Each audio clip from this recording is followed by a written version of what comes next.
Hey guys, number one Marmaduke fan here, and we're looking at It Came Out on a Wednesday, number one. This cover actually tricked me. I thought this was going to be a horror anthology, and I kind of knew like it came out on a Wednesday. That's a reference to New Comic Book Day on Wednesday, and like old school, horror comics back in the goofy old days. But this actually isn't a horror anthology, it's an anything anthology related to Alterna Comics. So there's actually a couple of recurring characters from Alterna Comics titles making little appearances here.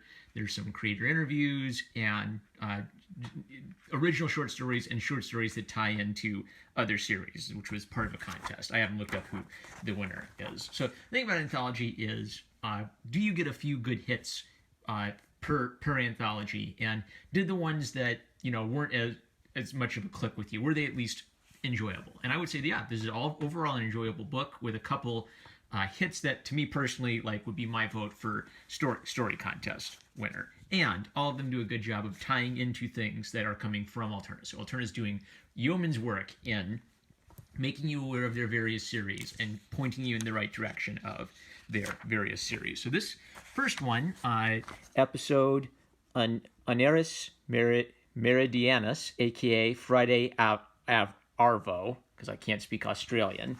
I haven't read Exilium yet, but this is actually a prequel to Exilium. Nothing like too big happens. It kind of foreshadows some big fight that's going to happen in Exilium, and then the alien commander Bauk decides to just kind of give his troops a day of rest before things hit the fan, and it gives us just a little perspective on, he's kind of a go-getter. He has this relationship with this human lady. Doesn't tell us too many details of the world, just kind of gives us a hint of what's going on, sort of suggests that he's kind of a tough, fearless hero guy, but maybe he's not like quite on top of things. I don't know, just a nice little character building moment, and I like how as an alien, he still can kind of like express himself, and the whole world kind of has like this grunge to it. It's fun. It looks like a fun style for sci-fi. I wish actually he could express himself a little more. Like here, he's got this tear because he's in a high, very tense situation. I don't know. Like if it's an alien, try to like emphasize the human aspects of the alien to make it easier to identify with them. Maybe because his face is so stretched, it's hard to see him as doing anything other than kind of like looking a little horsey. Why the long face? So, the hex. All right, so here I'm going to be OCD about color. Written by Stephanie Cannon, art by Javi La Parra. I do not think that the anything should ever be close to black in terms of value. Meaning if you put it into Photoshop and made it grayscale, or actually if you just squint your eyes, you can do this. If you squint your eyes down to a very narrow look in bright light, you can mostly eliminate hue and see things in terms of value. So I can't read the letterer's name here because this value is too similar to the value of black. Now, if you flip to the front, well, yeah, this is kind of a dark cover, right? But look at the colors. So bright yellow and bright orange, okay. Well, there's that blue, right? So that's pretty dark over there, that blue. But the blue is bright enough that it stands out from the black. And yeah, there's some purples are a pretty dark value color. But there's absolutely everything that's black on here, you can read as black in comparison to everything else. And what I mean by read as black is when you look at black lines against white paper, like in a black and white manga, it's sort of like you're reading the art. You're scanning the art, and you kind of sort of instantly be able to identify everything. Color can complement that line work, but if color covers over the black line work, then it becomes harder to read it, which is why one reason why I dislike most modern coloring is they tend to make everything so painterly that you lose the penciler and inker's line work. I think dark blue and a pretty bright dark blue, and dark purple but a pretty bright dark purple should be as dark as you get in your values. Otherwise, it's going to start fighting your black. Now, maybe you can want an artistic effect where you do want to erase your black line work, but I think the black line work and the white is really important for clarity. So I don't erase it by accident. Don't do it because you don't know what you're doing. And the trick is, put it in Photoshop and put it in grayscale and see if you lose details. So that annoyed me a little bit. And then like this worm's eye view. So it's supposed to be, we're at a worm's eye view looking at his feet and the house is in the distance, but it looks like he's 3 inches away from the house and it's a little doll's house. I think a little foreground line in the middle between him and the house would have given us like this mental separation, because it'd be like, oh, there's like a rock between him, and then behind the rock is the house, and we wouldn't imagine like 3 inches of grass here. It also would have helped if instead of the trees pointing out this way, if the trees were pointing up this way, that would reemphasize the we are at a worm's eye view perspective. That was the only like awkward perspective moment. It's just a 2-page story, so I wonder why this one was 2 pages and the others were about 8 pages. It pretty much just kind of sets up that there's this creepy witch lady, and I'd be kind of interested to see if there's more to that story, but really the only twisteroo to it is that the book he thought was just a cheesy book was actually belonged to a real bad voodoo lady. All right, so Eli Powell. I've never heard of him before, and this was a great introduction. So it's sort of like I do with manga. I like to pay attention to interviews. I really am happy that Samedi is kind of put... I don't know what Samedi's involvement is. Are you the Wednesday Warrior, Samedi? But pretty much this is kind of like a mix of a anthology book and a old wizard magazine where we get a little, artist perspectives on things. And I actually disagree with Eli a little bit, but he has a great perspective, so we're going to look at it. So they talk about how this is going to be this behind the scenes for it came out on a Wednesday, and he starts off by talking about how he's always loved drawing monsters or freaks and actually trying to like capture the human side of monsters, how they're actually kind of the victims. They may be cast out by society. They may have some loneliness. Sometimes when I'm drawing in isolation for too long without a break, I start to get anxious. That spirals downward into self-doubt and crazed obsession. And then I begin tormenting myself just like the monster, but with my craft.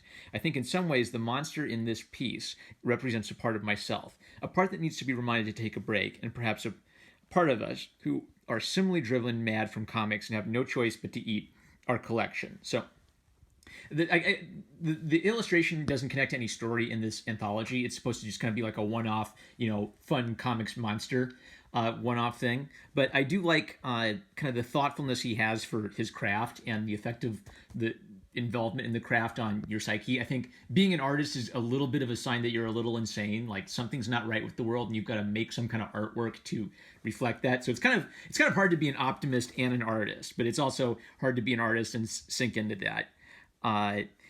Then let's see here.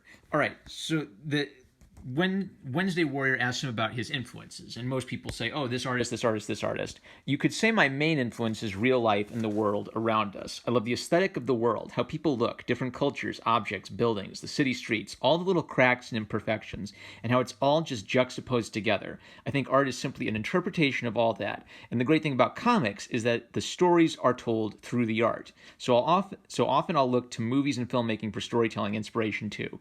And I definitely look to comics for influence. I study different kinds of artwork, storytelling, pacing, panel beats, etc.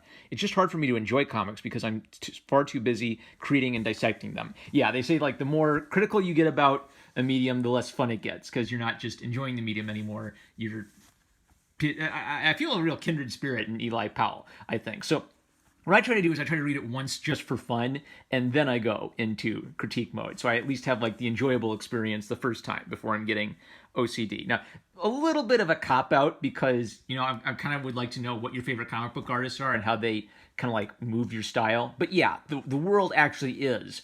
I guess in broadest terms, the world is always your inspiration. And actually, you can get so caught up in just one or two of your favorite artists, you forget to look at the world for inspiration. So I actually think he's got a good attitude. I'm currently 27 years old. Oh my gosh, a young buck. I wrote and drew my own comic books all through grade school, blah, blah, blah. School of Visual Arts, got to publish for Image and Top Cow in a contest. This is the part I wanted to focus on.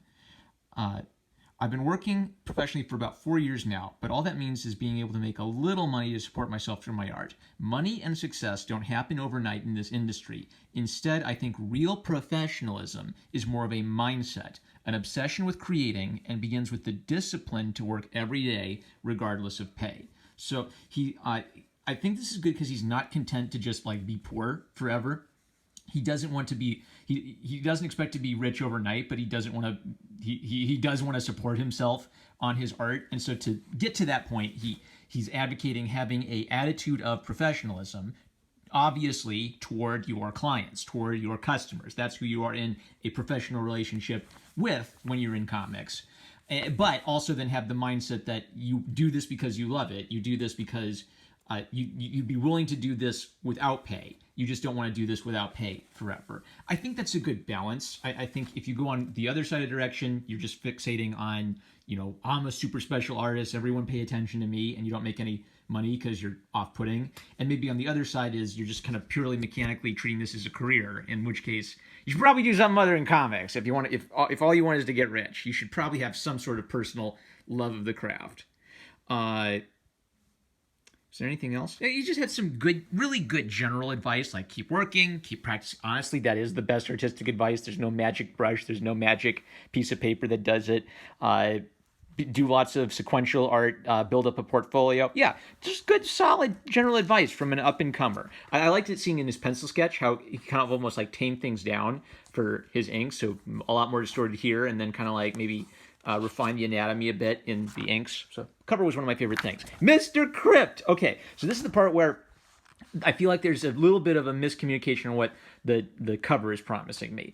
Maybe there needs to be like subgenres if it came out on a Wednesday, one for like kid collections and one for sci-fi collections.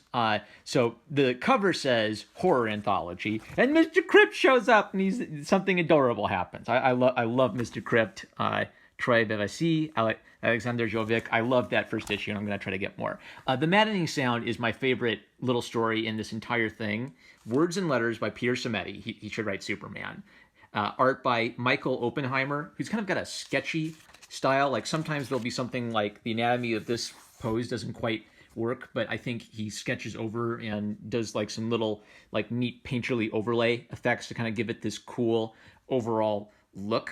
The premise is, what if Superman got depressed because he realized there's so many people he can't save in his life, which is kind of a bit that's been done, but they did a nice thing with it where it wasn't just, then Superman would be depressed. It's sort of like they did a deconstructionist, tragic aspect of being a Superman, and then they balanced that with a hopeful message at the end. So they didn't just deconstruct the superhero mythos. They did something to reconstruct him.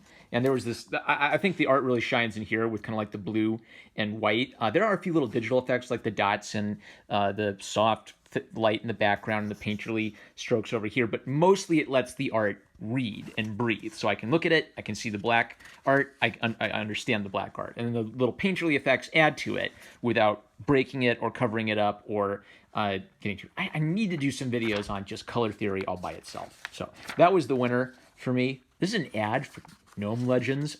Are these comics or are these novels? I don't know. The Wicked Righteous, just kind of like an interesting little vignette in a zombie world. I'm not a big zombie guy. So I guess this did the job of kind of getting me interested in saying, oh, okay, The Wicked Righteous exists, and it's got zombies in it. And I'm not quite sure I understand what's going on. It's kind of dark and sad, but I was interested in kind of the combination of sort of like religion in the context of a zombie apocalypse, because obviously people will be talking about religious things in the context of a zombie apocalypse. I don't know what the creative teams, Terry Mayo and Dave Schwartz, I don't know what their religious views are. I don't know what their political views are. All I know is that it's a zombie apocalypse story where they talk about some interesting religious things and they're setting it up for a dark zombie world. So the clear winner for me is, I think it's The Maddening Silence, the Simeti story. And the interview is very lovely, too. So I'm going to find the title page for that one. The Maddening Sound. There it is. And Mr. Crypt always wins. So here's the creatives. This was fun. $1.50. $1.50. You get introduced to some sci-fi series. You get you some Mr. Crypt. You get a nice little Superman-esque, not Superman, some short story that's actually... if that was a Superman story, that'd have been like a classic. It's a very thoughtful little take on that type of a superhero character, but with an overall like uplifting message to it. I wish that it wasn't... I wish just the cover didn't say, hey parents, this is a scary book, you shouldn't buy this for your kids. I wish that there was like a horror one that said it came out on a Wednesday, and I wish there was like a fun one that said like, I don't know, Wednesday Warriors or something. Like have a little genre distinction. But it's Alterna. You should get everything Alterna makes because Alterna is amazing. I love Alterna. With that, I'm #1 Alterna Marmaduke fan. Like, comment, subscribe, click the bell to receive notifications. Check out my Subscribe Star. I love you guys, and I'll catch you later.